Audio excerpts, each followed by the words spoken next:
Reka mbifuriza amahoro y'Imana abakunzi ba Nta Mikino TV n'ubundi kuri mikoro nk'uko bisanzwe muri kumwe na The Master.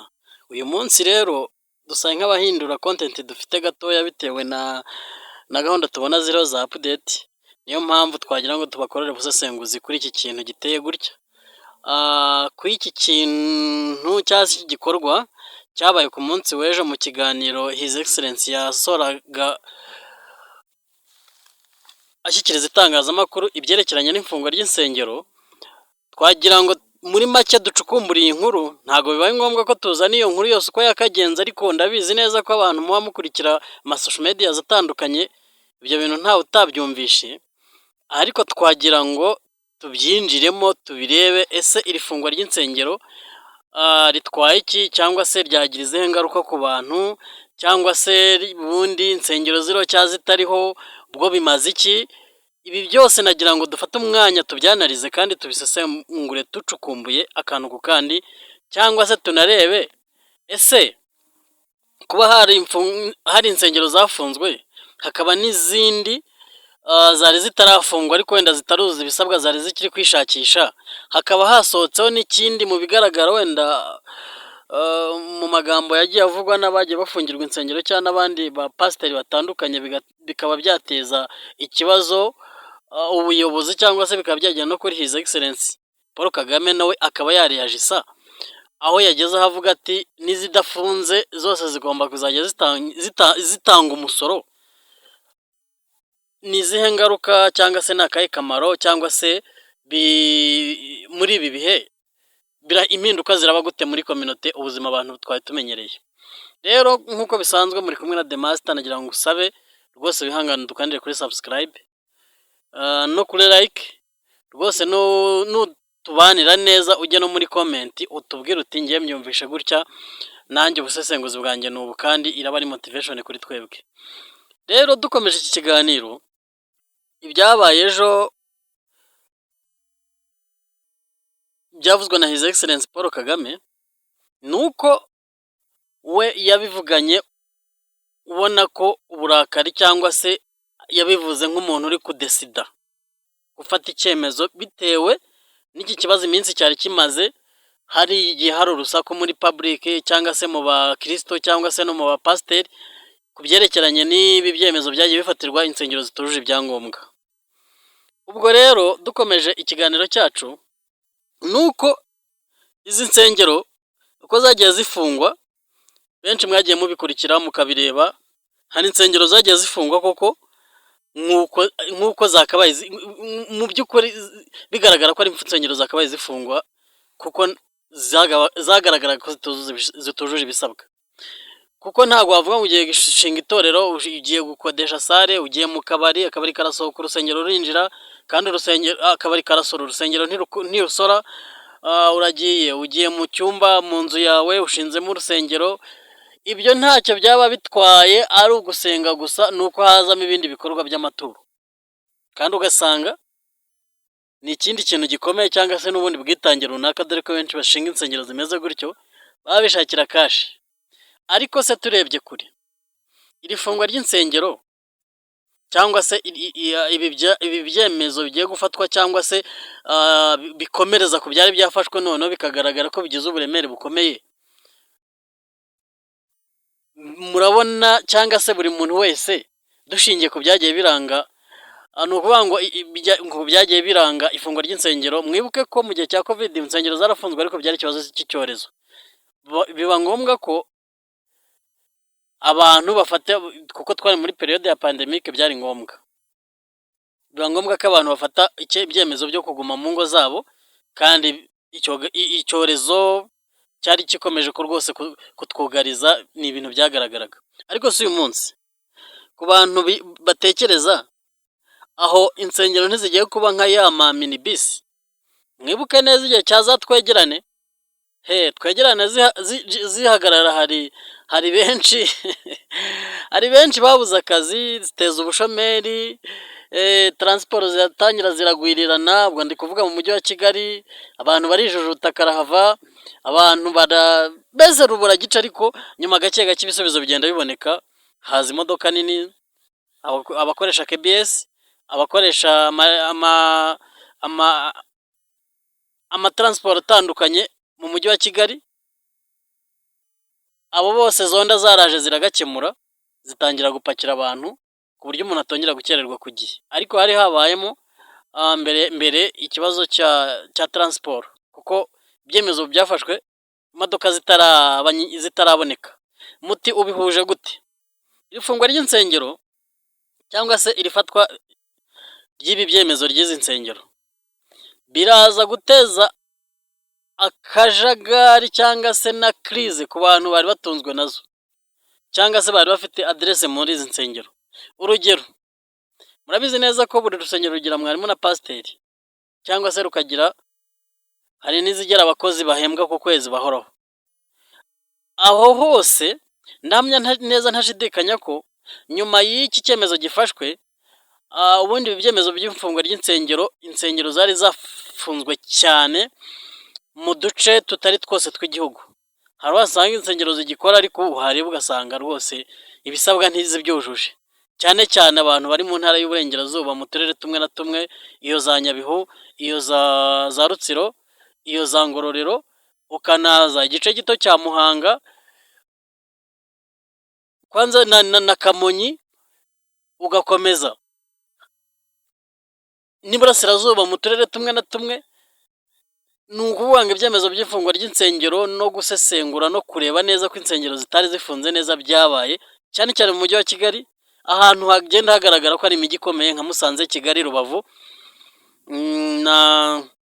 cyane cyane naho Musanze, Kigali, Rubavu, abo bantu nibo abahafite insengero nibo mbese muri make amategeko yari yabanje kwapurikirwaho.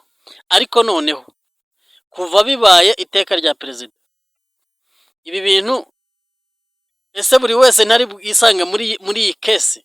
Muri aha nari mvuze mu turere dutandukanye tugaragara ko atari uturere dukomeye cyangwa tutari tw'imijyi, aho bo bari bakifite insengero zabo, rwose ari ibintu biri aho ngaho, hari utuntu turi aho ngaho tudashinga, mbese ari ibintu ubona ko rwose iyo urebye zagiye zifungwa muri Kigali zikomeye nziza, ubona ko ari insengero ziyubashye, ugasanga hari n'izindi zitari zitanakoze amasuku, zitagira n'amaparikingi, cyangwa se urebye kuri kondisiyo y'ibisabwa ugasanga nta n'10%, ariko zari zigikora. Umuntu uwo ari wese urebera kure, iki kintu cyahita kiba igiye kuba Tour du Rwanda noneho iri seriye. Ni ukuvuga ngo mbanje mbabwira aho ibi bintu byahereye mu mijyi, ariko noneho iyi tour igiye kugera muri buri karere, cyangwa buri murenge no muri buri kagari. Urusengero rugiye rurimo rwose batene konte kuva ari ijambo ryivire mu kanwa ka perezida wa repubulika. Mwibuke neza ko iki cyemezo cyari cyafashwe na RDB. Umuyobozi mukuru wa RDB niwe wafashe icyemezo gufunga insengero, kureba izujuje ibisabwa, ariko abikora nk'umuyobozi ufite ukuriye urwego runaka. Ariko noneho kuva ibintu byinjiyemo His Excellency, tayari ubwo na babandi bariraga nibihanagure, kuko hagiye kubaho ingamba zikomeye. Apfa kuba yavuze ati icyo umusoro, niba uyu musoro uzatangwa ari BM, nimba bazakoresha Momo Pay, ariko ibyo ari byo byose ubu reka mbabwize ukuri ko nta byumweru bibishira cyangwa ukwezi insengero zahawe uburenganzira bwo gukora cyazujuje ibisabwa, iki kintu kidatangiye. Mwibuke ko yavuze neza abivuga ko ari gahunda yo kurwanya akajagari cyangwa no guca akajagari kagaragara mu nsengero zitandukanye, cyangwa se no mu hahandi bamwe bagenda bigaragara ko abantu bagenda bihishahishamo bahanura ibintu biteye ubwoba cyangwa se bitanasobanutse atanasubiramo, ariko bo bakabihanura bagira ngo bigaragaze nk'abahanuzi. Mwibuke mu magambo yavuze. Ibyo rero byose bigaragaza neza ko hagiye kubaho icyo bise umweyo, Tour du Rwanda nshyashya, cyangwa se umweyo mu cyitwa insengero. Uyu mweyo ugiye gukubura uhereye mu byaro, hahandi batari barageze, uzamuke mu makaritsiye agiye atandukanye. Hamwe hari insengero zijegajega ariko zitonujuje ibyangombwa. Mu mujyi wa Kigali ho ni ugufata ingamba n'ibyemezo ho umweyo wari wahatambutse, uretse ko noneho hagiye gusukurwa noneho bikaze cyane, cyangwa se byitaweho mu buryo bukomeye. Dushingiye kuri aya magambo nyakubahwa yarayavuze, atangariza imbaga nyarwanda cyangwa se n'abari bakurikiye icyo kiganiro. Noneho rero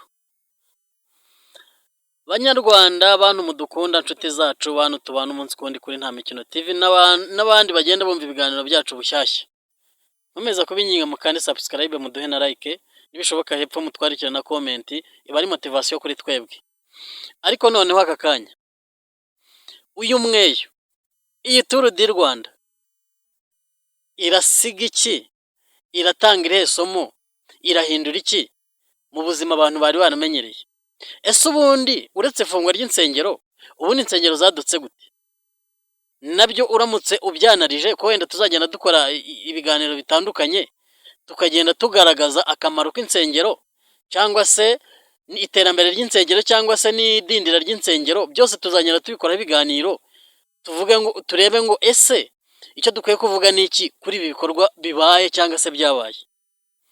Ubundi turebye kandi tugashishoza, insengero hari harabuze ingamba zihamye zo kuzishyira ku murongo, ku buryo insengero zibaho ariko zifite amategeko n'amabwiriza. Ni ukuvuga ngo insengero, icyo bitaga amatorero, rwari nk'urwego rwigenga, gusa bakakira amatangazo amwe avuye muri leta, ariko rwari urwego rudakontororwa na leta 100%, kuko insengero zigengaga hafi 100%, uretse kubahiriza amabwiriza bahawe no kubahiriza ibisabwa basabwe muri gahunda rusange ya leta. Ariko ubundi insengero zari nka ONG cyangwa se GON. Ubwo rero ibigaragara nuko uyu munsi ibintu bigiye guhindura isura. Haruguru nababwiye ngo hari benshi bagiye gufatwa n'ubushomeri. Nzi neza ko urubyiruko rwinshi rwigaga umuziki rwatungwaga n'insengero, bajyagamo bagacuranga bakabishyura. Abacuranzi bose, yaba pianiste, yaba bassiste, yaba soliste, yaba bateri, buri mucuranzi wese majorite ku kigero cya 80% bacurangaga bishyurwa. Abo mpamya neza ntashidikanya nimba hari hamaze gufungwa insengero zirenze 6,000 zitujuje ibyangombwa. Uyu munsi noneho bikaba bibaye ngombwa ko nibinjira mu by'imisoro cyangwa se bakagenzura bakareba n'insengero uburyo ziteye n'ahantu ziteye, bikaba byaba ngombwa ko bafunga n'izindi cyangwa se bashyiraho n'ingamba zihamye. Tayari abo bantu mvuze hari icyo bise ubushomeri bugiye kubataka, kuko amasitudiyo ari muri iki gihugu ni makeya, kandi noneho usanga nta n'isoko ry'umuziki riba muri iki gihugu. Ubundi isoko ry'umuziki ku bacuranzi ku kigero cya 80% ryari riri mu nsengero. Abacuranzi usanga bari mu mabande, mu mabande akora ibisope cyangwa se mu mabande akora acuranga mu bukwe n'ahandi no mu birori bitandukanye, abo ngabo babarirwa ku kigero cy'10%, ariko byibuze 70% babarwaga mu nsengero, 80% babarwaga mu nsengero, irindi 10% rikabarurwa muri production mu mastudio. Mwibaze rero ngo urwo rubyiruko, abo basore, murabona ko hagiye hagaragara n'ababyeyi bihangiye umwuga rwose, barabacuranzi beza babahashyi, ugasanga abadamu barakirigita umuryo wa gitari, abandi baracuranga amapiano, kandi bibatunze babishyura.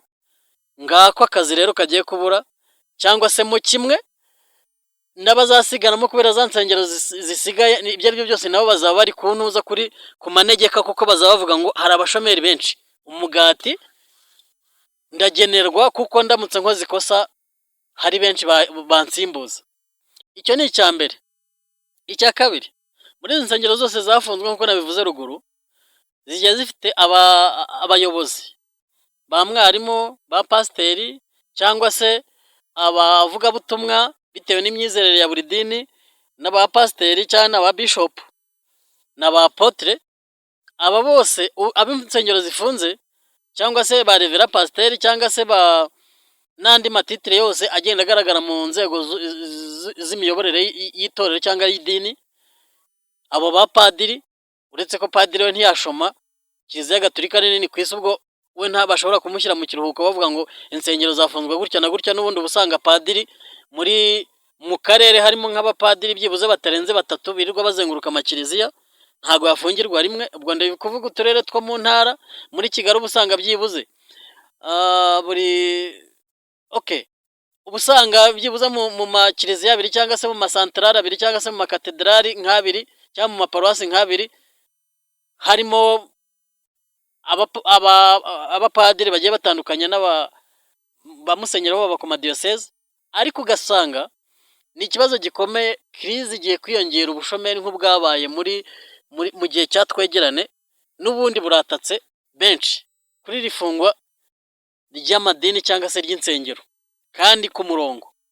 Noneho rero uyu munsi ibi bibaye mu gihe nta gitutu kindi ubuyobozi bufite, nta cyorezo kitwugarije wenda ngo barabura kontorore yo kubikurikirana. Bigiye kugenzurwa ku buryo hari na benshi bazabigenderamo bakagenda bagongwa n'amande n'ibihano bitandukanye kubera guhanwa kutuzuza ibisabwa, kubera kugenda bagongwa n'amategeko batubahirije bitewe n'uko urwo rusengero cyangwa se uwo muyobozi uruhagarariye hari ibyo yatinze gukora. Iki kintu nicyo kigiye guhita gikurikiraho byihuse. Ndahamya ntashidikanya ko aka kanya nkibivuga iki kintu kigiye guhita gitangira ahantu hatandukanye kuri za nsengero zari zirimo gukora ariko zitaruzuza ibisabwa. Noneho rero nababwiye ngo tuzaganira mu bindi biganiro bizagenda bizaho, ese ubundi insengero zabayeho gute, insengero uyu munsi zari zimariye iki, abakristo bazisengeragamo, insengero uyu munsi zari zimariye iki. Ariko bimwe mbivuzeho haruguru nk'abantu bagiye gutangira guhomba cyangwa se gushomera. Ariko noneho tuzagenda tuganira tuvuge ngo ese uyu musoro wo mu nsengero ntubonetse mu gihe cyari gikwiriye, cyangwa se uje nanone kumera nk'ubangamira insengero, kuko insengero nanone zabayeho abakristo batanga amaturo n'ibya cumi cyangwa se n'ubwitange busanzwe, dore ko amaturo aba mu nsengero agenda aba atandukanye, bazi neza ko ari umurimo w'Imana nta kindi kintu. Nibiba ngombwa ko hatangwamo umusoro cyangwa se hafatwamo ingamba zibasoresha, birarangira bite? Bizagenda bite?